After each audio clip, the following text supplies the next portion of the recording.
All right, guys, it's 7 o'clock, so we'll go ahead and get started with the City Council Special Caucus meeting.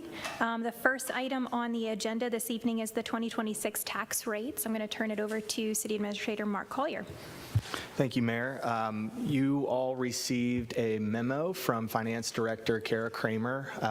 We had a very tight turnaround, so I do want to give Kara's team as well as Sherry Hoffman a lot of public kudos for how quickly they turned that around. Before I open up questions for Kara, if you guys have any questions, I'll just quickly reiterate what we are proposing. We are proposing for property tax 2026 compensating rate 0.241%. That is a decrease from last year where the real property rate was 0.244. As tangible property rates go, last year we had a rate of 0.178. We are proposing a compensating rate for tangible property at 0.195 for this year. I believe I'll just kind of leave it up to you all, Mayor, if you have anything to add other than that. If you have any questions, Kara is here to answer them for you.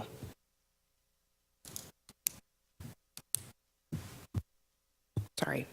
I do have a couple questions just about not necessarily the rates, but tangible property and what constitutes tangible property, and what Kara's opinion is about why that would be down. Does it just fluctuate from year to year? You know, so what constitutes that, and is it something that we need to be concerned about? Good evening. So yeah, tangible taxes is not any indication of the economy. It's more, it fluctuates more because it's tangible property is unlike real estate. It's from the business equipment. So it is machinery, furniture and fixtures, inventory. So when I did a big analysis of our tangibles, those assessments are basically down because there's businesses that have depreciated their equipment, they've disposed of different things, they could have inventory in different locations. So I don't think it's any indication of businesses leaving. I think it just fluctuates. Does that answer your question, Rebecca? Did we look at possibly keeping the same rate for tangible instead of increasing it? What's the delta on that? What I ended up telling you, it was like $90,000. $90,000? So yeah, so I was comfortable with keeping the rates at the compensating because it gave us a I mean, it was close to budget. I think in my memo I said it was about 10,000. So I just wouldn't feel comfortable with the 10,000 or the 90,000 going that low. It just. Yeah, because remember, we also had anticipated in the projections for the revenues a reduction in the insurance premium tax rate that wouldn't be done until March, and that was about $150,000. So that was already built in.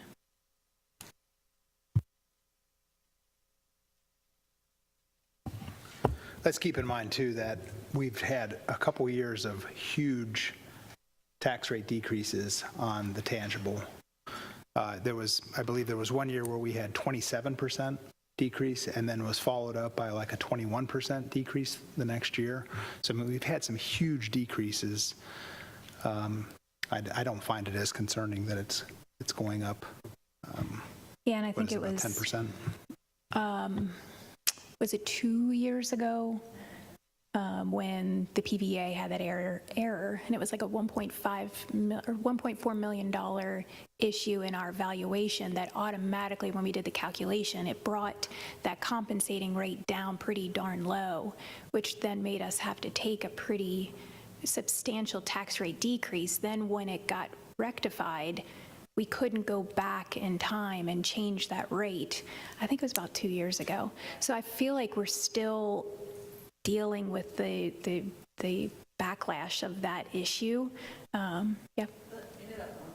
The aggregate total ended up only being $30,000 that we had a reduction. No, the After they paid the- total value was, No, I know, but after the PVA covered the cost of their services, and the net difference was $30,000. no, I'm not saying it impacted the revenues. I'm talking about the actual tax rate. Okay. So when we were doing the compensating rate calculation, it was taking that higher valuation Sure. of the $1.4 million, which was then automatically making us look like our value had gone up, pretty significantly, and bringing that compensating rate pretty low. So we took, I can't remember the exact percentage rate decrease. I think it might have been like 27% decrease in that tangible. And then when we found the error, you can't go back and. No, I hear you. I just, it seems like it's kind of a jump from, it's more than. Well, it was just 2 years It's ago. close to 15%, or this year, to Yeah, increase to our. It's 15 million, so for tangible, it's about an 8.5% decrease Decrease, for tangible. but we're increasing the rate. We're increasing, yes, because of the compensating rate. When the values go up, the tax rate will go down. So when the assessments for tangible go down, the tax has to go up, because you're trying to keep that same level of revenue for the compensating formula. So you're comparing rates to rates. I didn't calculate what the difference was. I might have put it in my memo, but Okay. I look at numbers constantly, so I thank you. can't remember. You can do the math for me, or I can get back to you. I actually think that Ms. Kramer just answered my question, but since Mr. Hermes brought it up, that we've had so many years of reduction in rates, we also had years of increases in the taxable values. So it might be a reduction in rate, but when it's times a larger amount, the property owner doesn't necessarily see a savings. So we can talk about rate reductions all day long, but it doesn't mean that we all paid less. So we all paid more. So anyway, I also want to bring up the insurance premium tax reduction. I do this every single year. That impacts everyone. When we reduce the insurance premium taxes, which I hope we will do next year because it was already factored into the budget, that affects every single person, not just property owners. And it saves everyone money when we reduce that. So I hope everyone will keep that in mind for next March.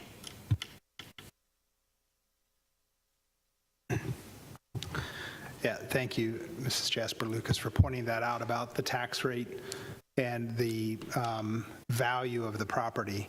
One of the things that's a little bit different about Erlanger is that we do reduce that tax rate. There are a lot of municipalities out there nearby who raise the tax rate and the taxable value goes up at the same time. So I'm glad we're not one of those. And one other thing I guess I'd like us to consider as well, along with the the insurance premium tax, is the franchise fee. That one also affects everybody because it is the tax on our utilities.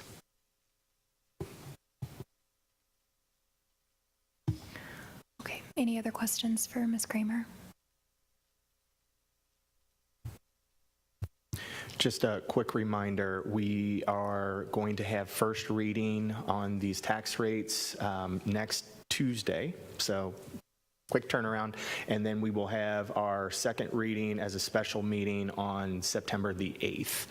Reason for that being is we've got to get the tax bills to the printer so that they can get out by, or ordinance by October the 1st.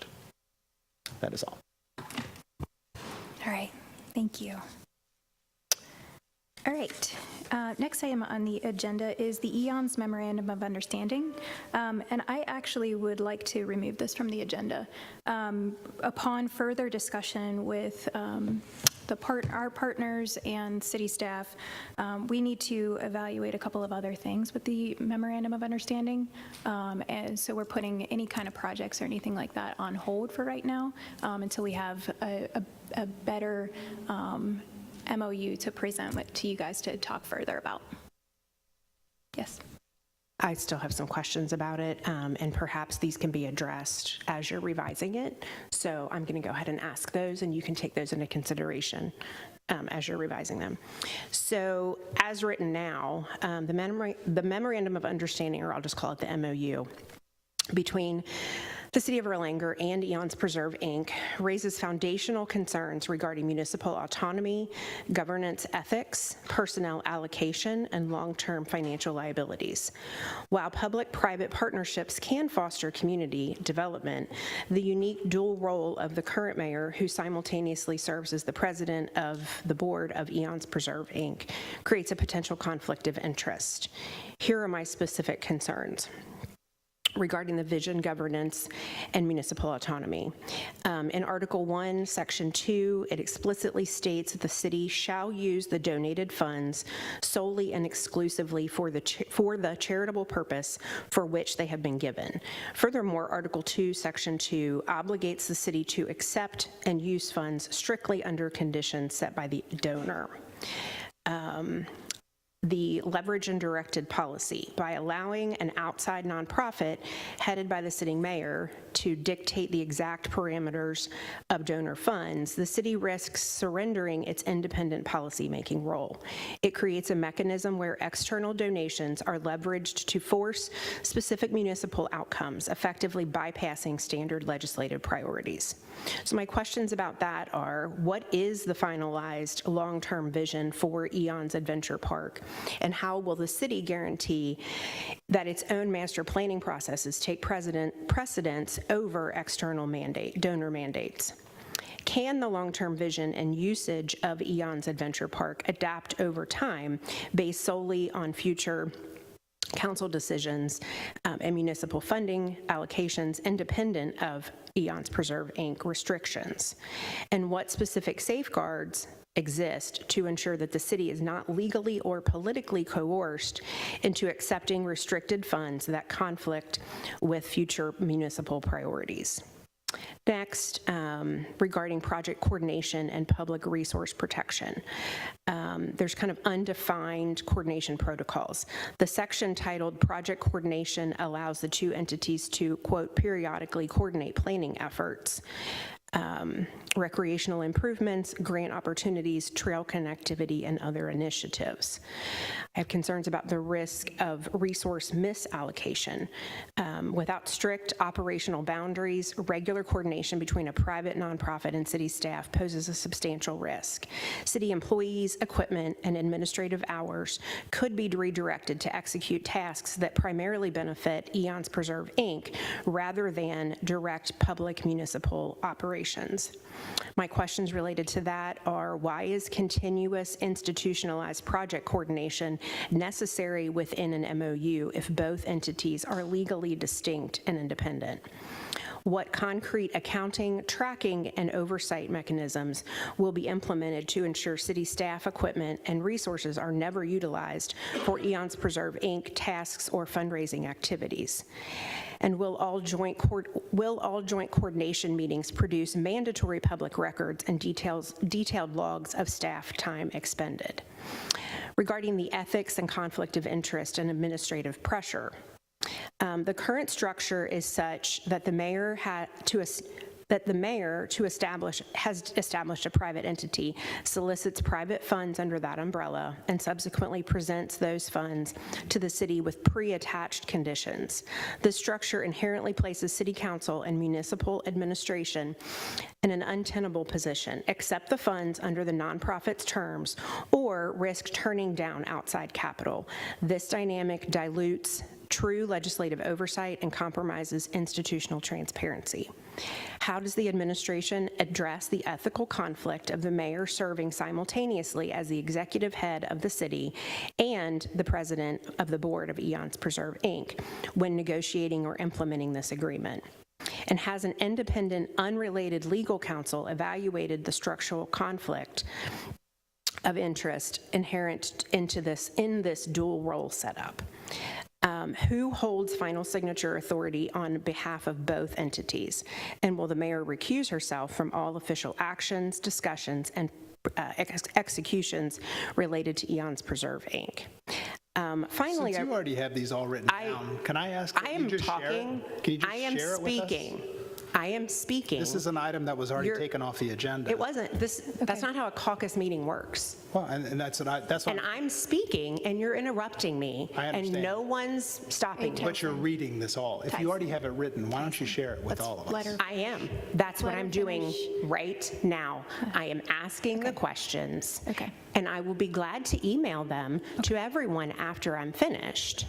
Okay. I know you don't like listening to questions. I know you don't like answering them, but I'm still allowed to ask, and it's my duty to ask. My last question is, why is this entity necessary to receive donations? Because we were told in a meeting by Mr. Gatlin that in order for the outside entity to receive tax benefits, that that donation had to go through a separate nonprofit. And I want to know if that's accurate. I would like to see the law around that, and I would like an explanation related to that. I'm finished now. If Mr. Hermes has something to say, he can speak now. Thank you. Okay. Thank you for your questions, and if you could put them into an email, that would be very helpful. And I'll go back and rewatch the video as well. Thank you.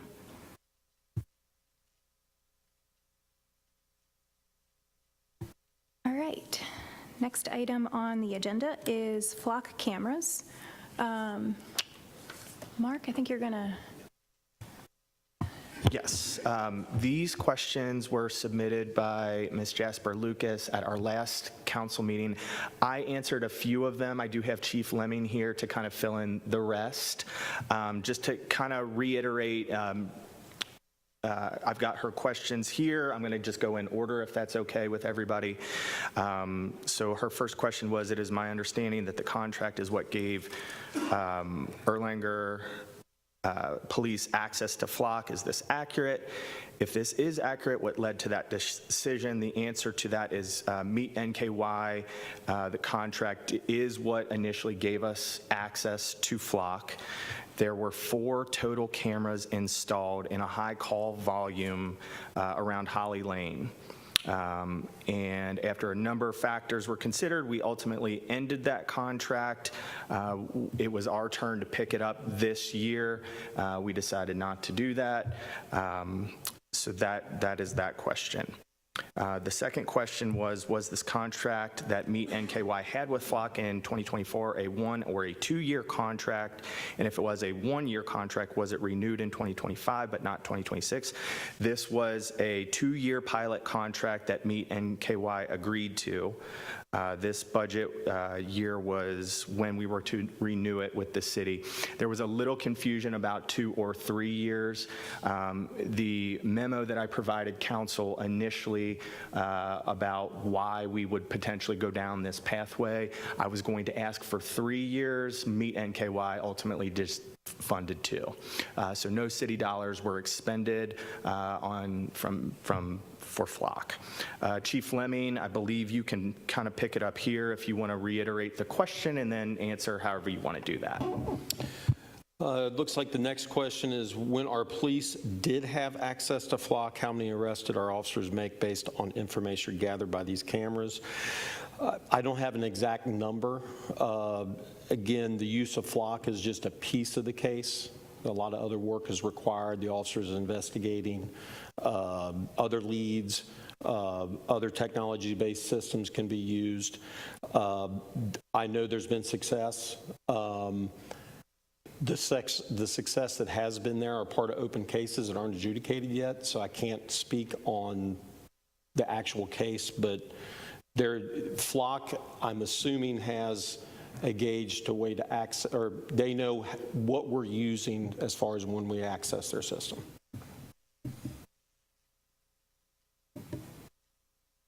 Any other explanation on that? Anybody?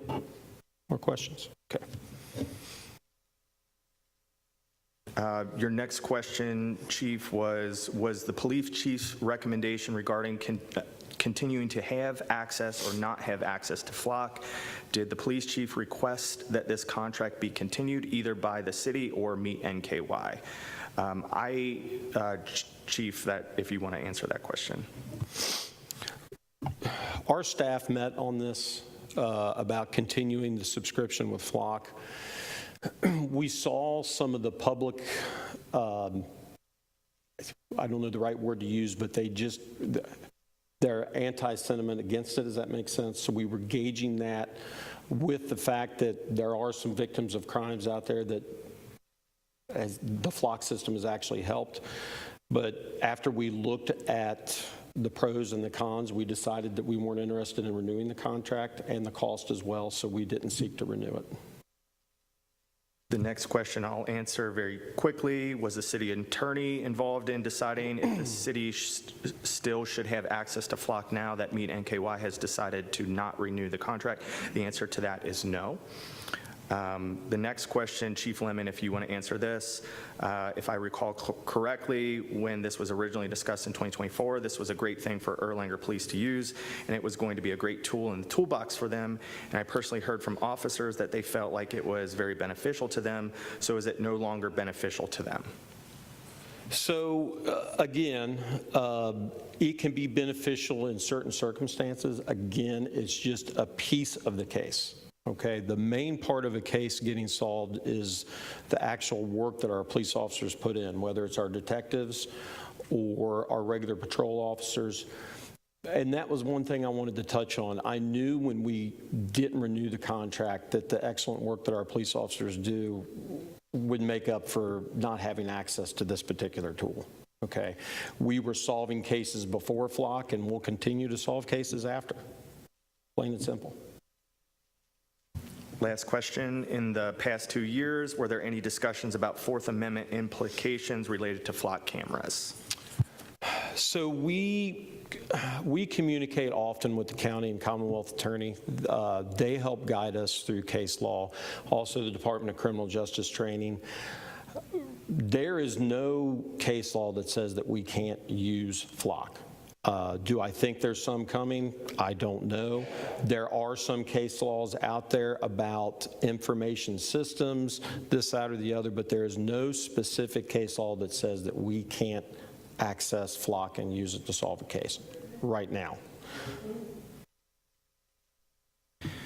That is all. Any questions about that? Because I know there's a lot of confusion about case law. Anybody in the body have any questions about that?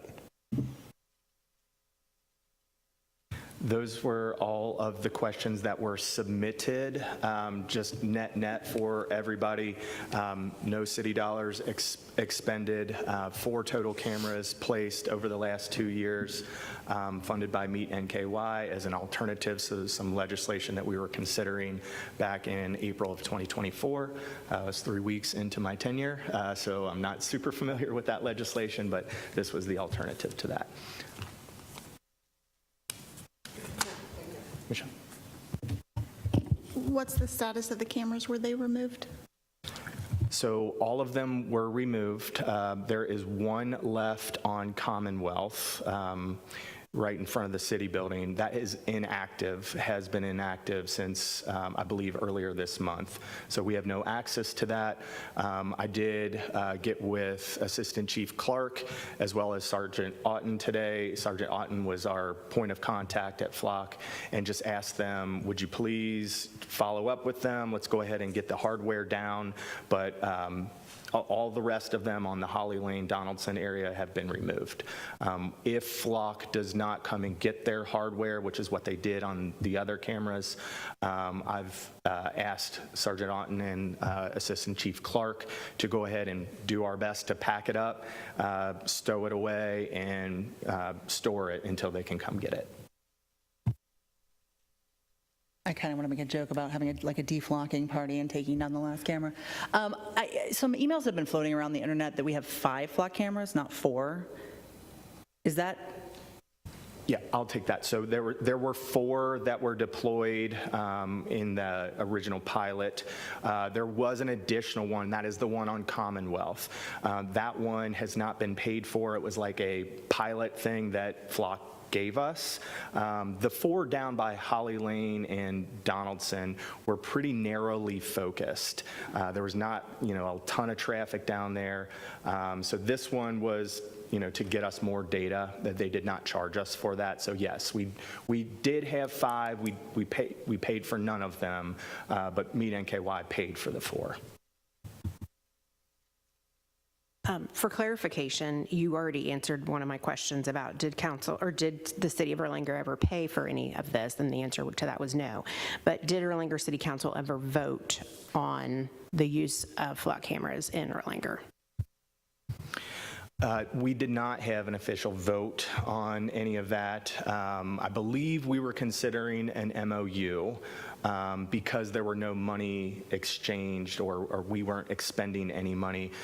Jack, I don't know if you want to take this part as to why that was removed. Yeah, I mean, to me, if it's a budgeted item, the executive authority has approval to do as they wish, and if it's something in this case that there was no money that was expended by the city, I don't see that as something that council would have to approve, that it would be to the administration and police and ultimately Mark and the mayor. But let's remember, we did bring this to council, so everybody was abreast of the situation. Abreast, but not necessarily in support. It was brought to a council meeting. Yeah, but it didn't mean that we supported it. I mean, I had a conversation with Flock. He was very condescending. I had Fourth Amendment concerns, the storage of data, lots of concerns at the time. And then when it was brought to the agenda, it was pulled off, and we never talked about it again. So I'm glad they're coming down. I also want to reiterate that discussion does not equal support. I also had a meeting with Flock. It was very brief. We didn't continue any conversations about it or ask any further questions because it wasn't necessary. So yes, it was discussed by council, but it was never voted on.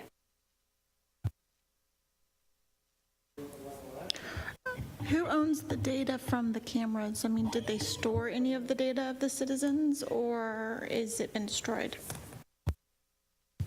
Chief, I'm not sure if you're familiar with the specifics on this. I'll do my best to answer some of that question. I believe it stores for 30 days on their servers. They had moved it down to 7 days pretty recently. There's legislation, I think federal legislation, I'm not 100% sure of that required them to get it from 30 to 20. They went ahead and made their retention storage down to 7 days. Chief, I don't know if you have anything else to add. You answered it. That's the answer.